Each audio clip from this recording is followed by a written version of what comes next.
Hey everyone, welcome back to my channel. I hope everyone's doing well. Today I'm going to give you a little tour of Zoe's Montessori play space that Rod and I set up for her here in the living room. We plan to keep her bedroom in line with the Montessori theme as well, but for now we all sleep in the same bedroom still because we're moving the office out of the house and yada yada yada, it's a thing.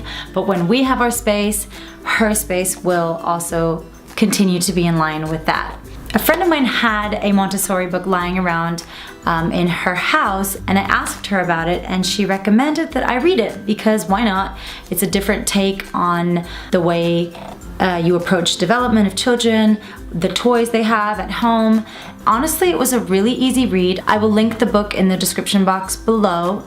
And really ever since moving to a more Montessori style play space for Zoe, we just feel like the house is just emptied of all the clutter and all the toys and all the stuff and the knickknacks. It's just really helped us to clear out a lot of the messy disorganization that having a kid brings naturally into your home. We had the battery, entertainment all day kind of toys. We didn't throw them all away when we moved to a Montessori style play space because I don't believe in throwing away your kid's favorite toy. I think that, you know, if they love it and it's not like die-hard Montessori, then I think that's fine. Whatever, you know, parents just do what needs to be done, and you know, don't take things away from your kids if they really love that specific toy. So we didn't get rid of all of that, but we did get rid of a lot of things that we felt did not help her development naturally, and that is where Montessori comes in. Okay, so for any of you who actually looked into Montessori before, you know that the toys can really get up there in price. Like real, I don't want to say real, but you know, built for Montessori toys are very expensive. It's not something that like we as a family on our budget can afford to just like deck it all out in Montessori, everything. No, so you have to be smart, you have to look around. We got a lot of our items from IKEA. They're just simple, they're made of wood, most of them. We have a couple of like synthetic material stuff too, but you know, mostly they're made of wood. You can look on Amazon, there's a lot of great choices on there. I will link everything again in the description box below to help you out. I'll give you a quick overview about the Montessori method. So it was developed and founded by an Italian doctor called Dr. Maria Montessori.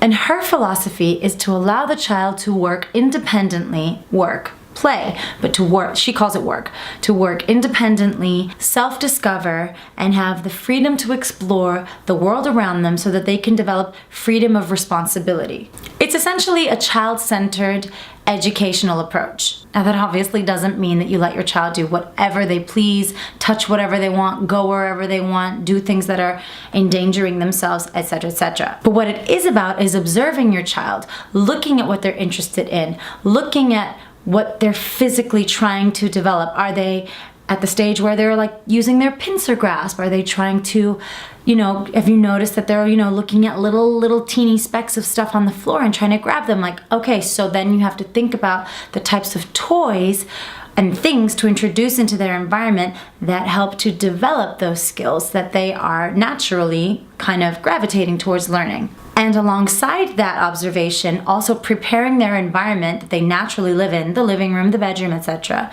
for them to have a safe liberty to explore, to go check things out, to taste things even, you know, to learn about how things feel, shapes, textures. And by doing this, they develop their spirit and their personality through natural, spontaneous play of the world around them. So when I first started my reading and research into Montessori, I never thought that Zoe would be entertained by a couple of wooden blocks. I was like, yeah, right. That's not what marketing says. We gotta get them all the jumpers and the bouncers and the things that sing at you and make you coffee. And I'm like, if it's not that, she's not learning. No.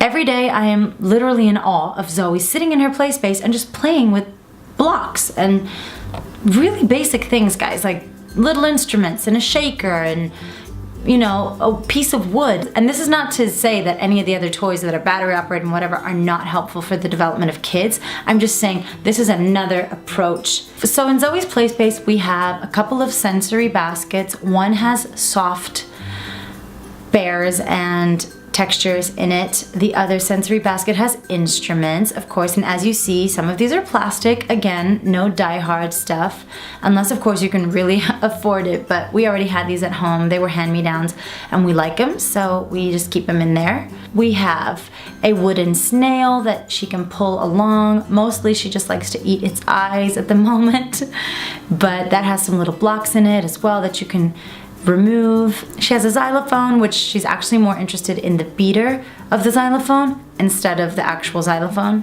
But you know, kids. She has a couple of books.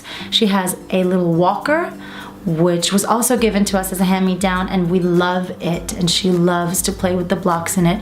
Unfortunately, our dog Indy also loves to play with the blocks in it and has eaten like 2 blocks, like just destroyed them. So it's actually not complete anymore, but never mind. We have a table for Zoe also that she sits at when she eats her meals. We don't use the high chair anymore. Again, we use it when we're out. We'll use the high chair here at home if we have a party or something like that. I mean, let's be practical. So that's a little bit about Montessori for you guys. If you're interested in learning more, you can pick up the book that I read. Again, I'll leave that in the description box. Yeah, and don't be hesitant to make the move if you want to. Our space is by no means complete. You know, you're meant to have a mirror, you're meant to have all kinds of other different things, I'm sure, here and there. Like I said, we're parents just all trying to do the right thing, what works, what keeps the harmony in the family. But in general, we're just trying to simplify and give Zoe an independence and an understanding of the reality and the real world. And we're giving her a good amount of freedom in the house to discover, to go on her merry way, pull herself up on stuff. You know, everything is baby-proofed as much as we can get it baby-proofed. When we start setting up her bedroom and we get the house all organized with the rooms, I will do an extension of this video for you. If you guys want to see that, let me know in the comments below. If you guys liked this video and you found it helpful, please subscribe to my channel. That would be much appreciated. And also visit my blog at thecasualfree.com. I'll see you next time. Bye.